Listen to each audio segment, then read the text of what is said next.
all, and welcome to my fortnightly podcast, Down on the Farm. To subscribe, just click the big red button. Punctured Media's YouTube channel. You can smoke it, you can wear it, you can eat it, you can write on it, you can build a house from it, you can even make a guitar from it. 4,000 years ago, the Chinese were cultivating it. The Vikings built sails for their longboats from it. The first Bibles were printed on it. George Washington, the first president of the United States of America, famously farmed it, and the Declaration of Independence was written on it. We're talking about hemp, and that's way before getting to its medicinal uses, its recreational uses, its pivotal role in the cultural youth revolution of the 1960s. A very special guest today, and she is very special, is Andi Lucas, a girl, Andi, not a bloke, and she is the executive officer of the Tasmanian Hemp Association. She's the founder of Hemp, the only hemp fibre processing plant in Tasmania, and also the founder of NSP Developments, which are currently building Hempcrete houses on Bruny Island, just off Tasmania. She is really remarkable. It is a great pleasure to have her with us, and welcome to Down on the Farm, Andi. Thank you so much for having me, James. When I was listening to you give all those descriptors, it made me think that I don't actually have any other interests in my life other than hemp. I'm obviously not a particularly well-rounded person. No, not at all. A great first question is hemp the eighth wonder of the world? I mean, do you think it lives up to its rap? I have a personal opinion. Look, I mean, I do, in the sense that when I sort of made the decision, I'm a bit of a Johnny come lately, as they say, or a Joanna come lately, maybe, in the sense that I've only been working in hemp for the last 3 years, and I'm always really mindful of the many, many people who have come before me. I'm sort of riding the coattails of people who have really slogged it out for decades in, such a hostile environment with legislation and stigma in the community and all of these, sort of restrictions that have held people back. And I think that really my timing is quite perfect, actually. It's a bit of a perfect storm of things that are happening at the moment. People's interest in health and well-being, more plant-based diets, the climate crisis, healthy building materials. I think there's this perfect storm of events. And hemp has always been there. I mean, when you're giving the history lesson, it's always amazing to me. And I love sharing those facts with people because they don't often know them. And so I think it's the timing of it. I think it's perfect. I think we have to be looking at crops that are multi-purpose, multi-use crops. And as you and I both know, that's what this amazing plant has been doing for humans for thousands of years. And now we just need to bring that into the modern world. Yeah, and I think for people who don't know, the history of its being sidelined is incredible because, and correct me if I'm wrong, we've had this conversation previously, that by and large, it was the primary fibre crop outside wool and cotton forever and a day. And my understanding is that the DuPont family had just discovered the byproducts of distillation of petroleum. They had rayon and nylon, which were very viable alternate, particularly garment fibres. And the only way they could muscle their way into the market was to demonise hemp overall and the byproducts of it as a drug, basically. That is correct, isn't it? When I first came into hemp, I'm a bit of a natural sort of cynic. So whenever I'd hear claims, I'd always sort of try to do as much research around them as I could. But from everything that I've read, up until sort of the early 1920s, about 80% of all textiles in the world were made with hemp being the primary fibre. And you're absolutely right. The timing of DuPont's patent on nylon came in, I think, in the same year that all cannabis was banned, sort of with the demonisation of marijuana, the evil weed. I always dig up some classic propaganda posters because there's some brilliant names like the devil's lettuce and the weed with its roots in hell and, all this amazing stuff. I mean, it's incredible really when you look at that. But for people who don't understand that the psychoactive parts of, of the species is about 10% of the plants that naturally occur have any psychoactive effect at all.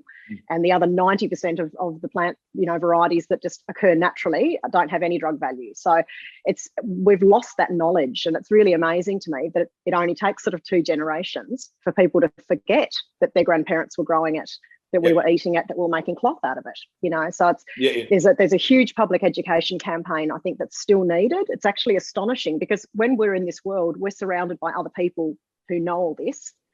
But the average person does not know this in the Australian community, in the broader community in the world. With all that in mind, what are the intrinsic, both economic and environmental benefits of hemp from your position? Because you're a long way up the food chain from anybody who's just learning. You're actually doing stuff with it.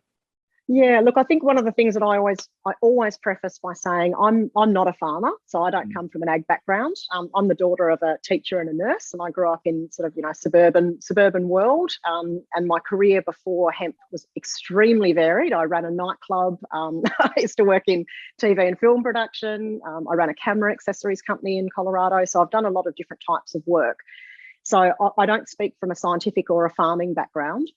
I'm very much a generalist, and I've learnt to surround myself with people who are much more intelligent than I am, James. That's been my secret to success throughout my life. So, but one of the things that I do have a bit of an ability is to be a bit of a sponge. So over the last 3 years, I wouldn't even say it's been a learning curve. It's sort of been just a straight, hockey stick of learning, which has been amazing. But one of the greatest things for me is I am a Tasmanian person. We've got great farmers down here and great growing conditions. So we were perfectly poised to grow this crop. That's the easy part. So everyone gets all excited because, it grows like a weed, and it certainly does germinate and grow easily. But moving that into a commercial context is much more complicated. The other part that's great about your story is, the plain way to ask the question is, how did you get involved? But I'm privileged to have a little bit of background knowledge, because at one stage you had a house burning to the ground in Colorado and one being flooded in Australia, or it was the other way around? The other way around, yeah. So 2013 was a reasonably pivotal year for me. So in January, first couple of days of January, I lost a place that I'd built down on the Tasman Peninsula. We had a shocking fire that's known as the Denali fire. That was the town that it completely destroyed, and I was living just sort of a couple of kilometres away from that. So yeah, obviously for anyone who's ever had a bushfire or a house fire, it's a pretty devastating life experience. But picked myself up from that and thought how lucky I was, because at that time I had a little flat in Boulder, Colorado, and I was splitting my time. I did that for a decade, coming home for the southern summer to see my family and friends, and then going back to work. And yeah, September of the same year, a 1,000-year flood, similar scale to what everyone's suffering, unfortunately, up in the north of our country now, basically destroyed my place in Colorado. So I sort of had two very powerful experiences with nature. And from that, it really sort of focused me as looking at what I want to actually do with my life professionally, for starters, but also much more interested in what things around me are built out of. I think when things get set on fire or become soggy, you suddenly are aware of how many carcinogenic materials are used in just standard building materials that you just don't think of. I've always been really lucky. I've had good health. I don't have allergies. I've never been overly mindful, really, of what's around me in my environment in a house context. Yeah, and so it just really sort of focused me, and I started thinking, what do I want to do for the rest of my working life? And it was a couple of years, and I just started doing research, and everything just kept coming back to hemp. Everything that I did sort of led back to hemp. When you Google what doesn't burn easily, that's a good search topic. that actually asks the next question, which is what brought you to hemp as an industry? Because anybody that does get involved we all fall prey to the fact that it just keeps growing. You keep realising there's more and more you can do. But it was through those two natural disasters, it was building material that interested 100%. 100%. And I think that's the interesting thing, and you would have come across this a lot as well. Everyone that you meet in the hemp industry, our entry point is slightly different. So you'll have someone who has a family member who's got a particular health condition, and they suddenly start doing research and realising that CBD has been, anecdotally proven in many other countries to have given relief, and we don't have that legally here. Why is that? You'll have someone who's looking at changing to a plant-based diet, and they start looking at superfoods, and hemp pops up in the top 3 every time. So you have that. And then you have people like me who are drinking too much red wine and crying about the fire, Googling what sort of house doesn't burn to the ground easily, and Hempcrete is non-combustible, basically. I mean, the party trick that you'll often see at these events that we put on is someone with a blowtorch up against a Hempcrete wall. They effectively just will not ignite. And there's people doing some really interesting design around, it's always really risky to say a bushfire-proof house, and I think people are careful with those claims because of the scale of the mega fires that we're dealing with now. But certainly bushfire resistant is a claim that I'm very comfortable using. it's much more likely to ignite than many other building materials that are commonly used in Australia. So we should be doing more of it. Yeah, and I'm really privileged to have seen one of your recent works. It's just such a great finish too. It's such a natural finish, and it just looks.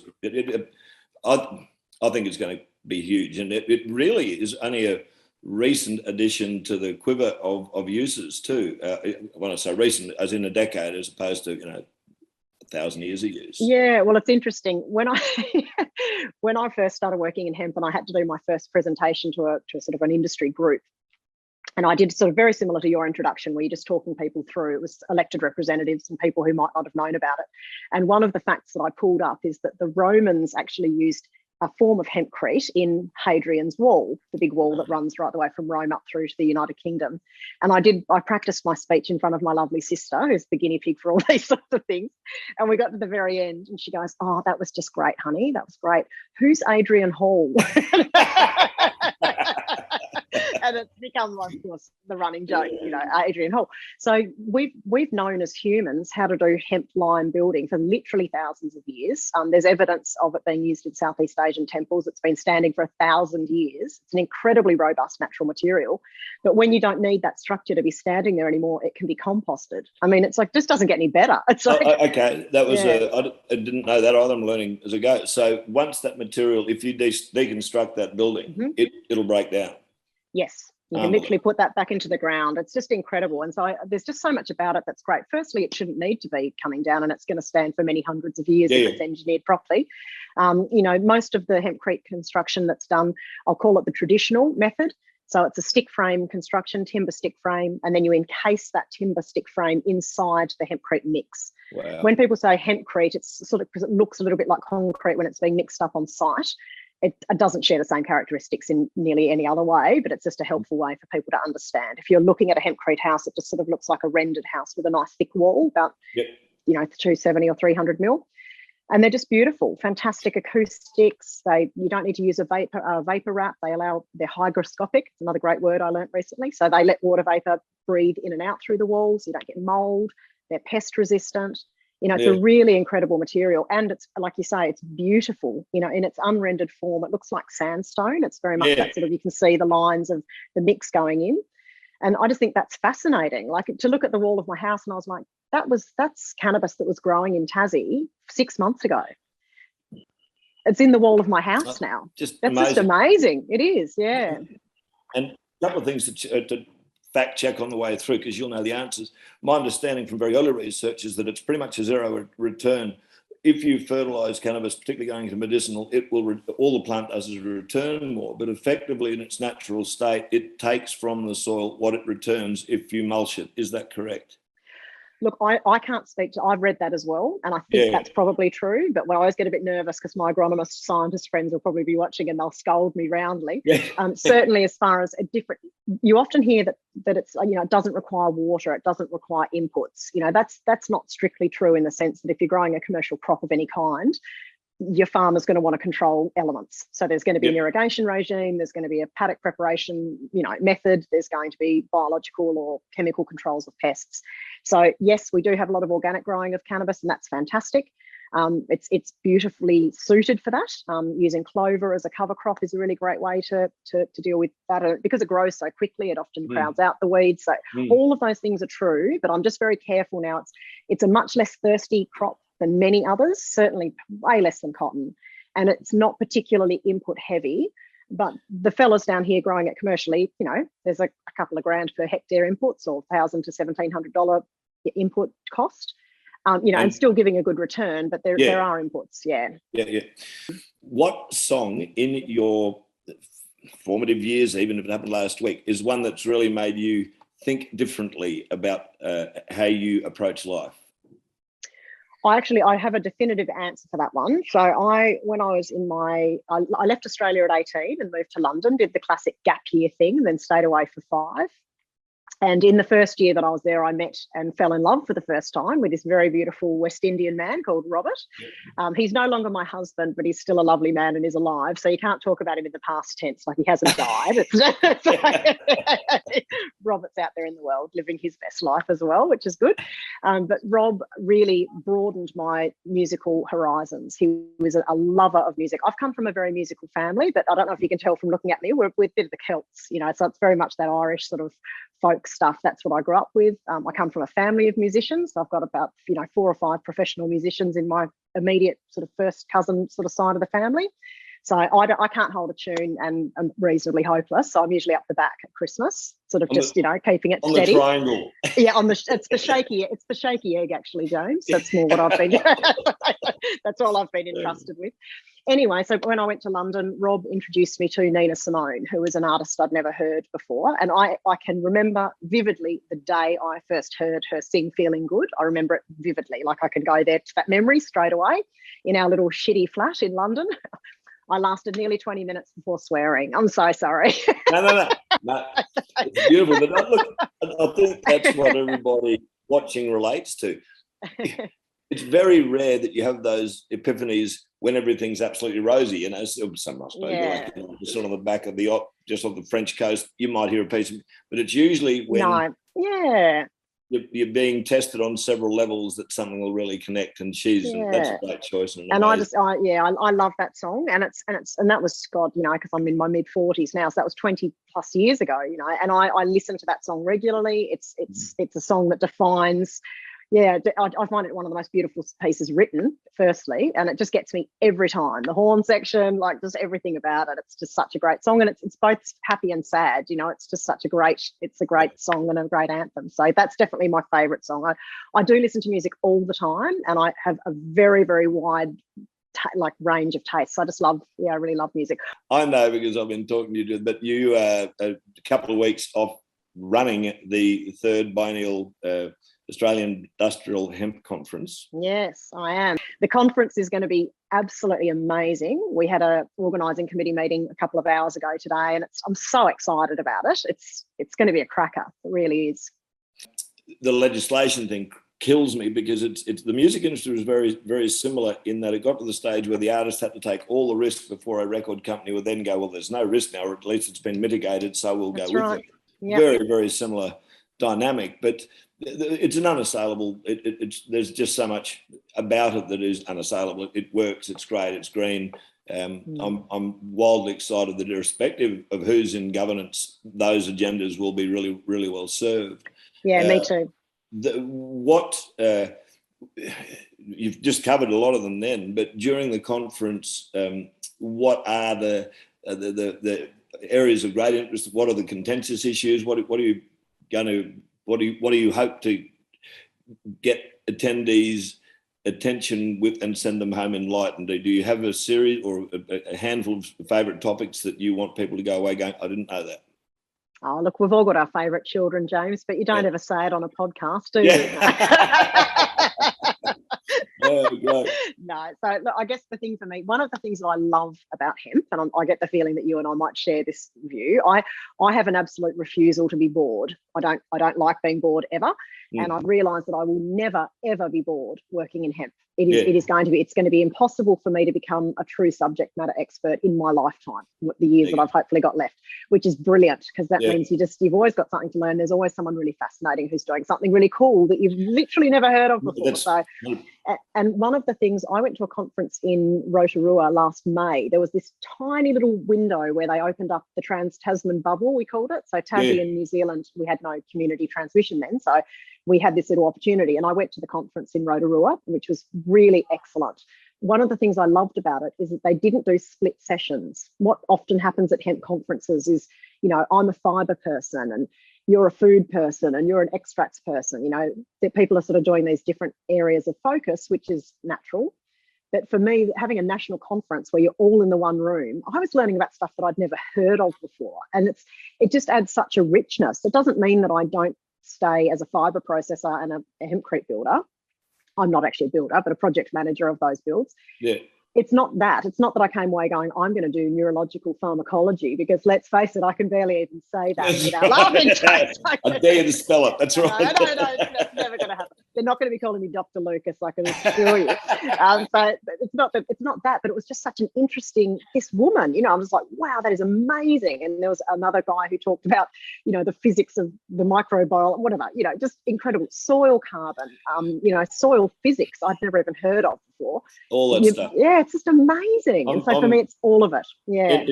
Just privileged beyond words to work closely now with the founder of Aussie Legends Hemp, which is a consumable. It started. They've gone through 3 grades of development and now have come up with the world first in conjunction with the Canadians, which is it's a suspended. It doesn't break down. Its efficacy is 5 times any of its predecessors.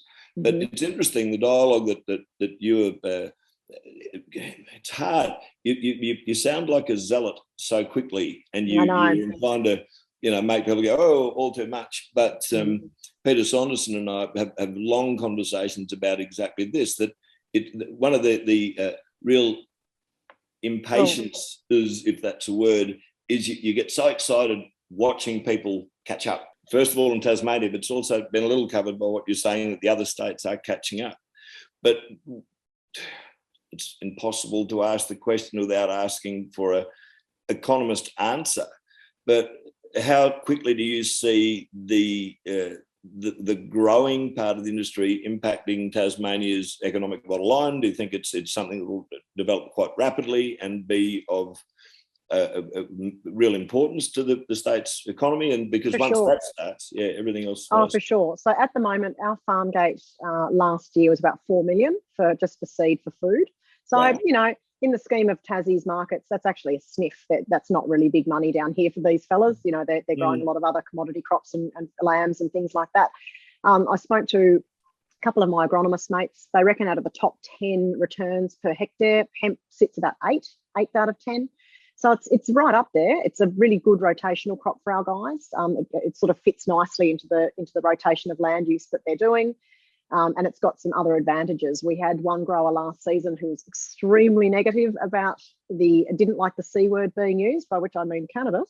He did not like the botanical name being used. You know, actually said, I don't want to be, you know, associated with those effing stoners kind of thing. So a really strong visceral response, probably the only person that I've met who felt like that.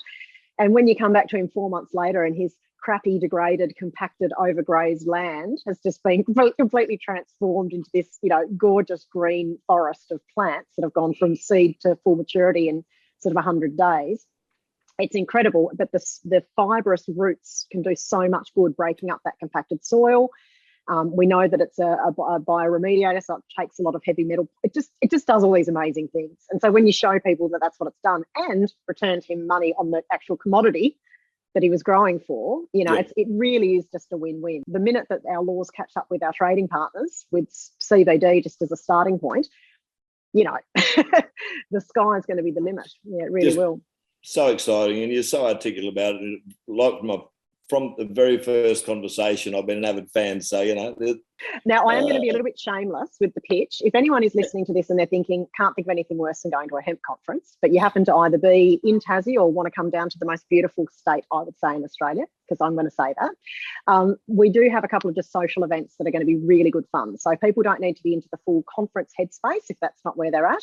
But we've got an amazing networking event called Things of Hemp, which is a ticketed event for the public. And we've also got a brilliant field day. So feel free to check out the website. And yeah, we'd love to see as many mainlanders, as we call you guys, the mainlanders. We'd like to see as many mainlanders down here as we can, because we've missed you, actually. We pretend that we didn't, but 2 years without you, we did actually really miss you. You'll have had enough of them in a heartbeat. Just such a pleasure. And thank you so much for coming on. You're marvellous. Fantastic. That was great. Thanks a lot, James. Really appreciate it. Our privilege. And that is the amazing Andi Lucas. I'm an unashamed fan. That is a very inspirational human being. And that's it for this episode. So as always, a huge thank you to our very generous sponsors, Aussie Legends Hemp, stylish Outback Clothing, and the Granite Belt Brewery. Don't forget to click the red button to subscribe to Punctured Media's YouTube channel. And this is James Blundell signing off until the next episode of Down on the Farm. I got my education down on the farm.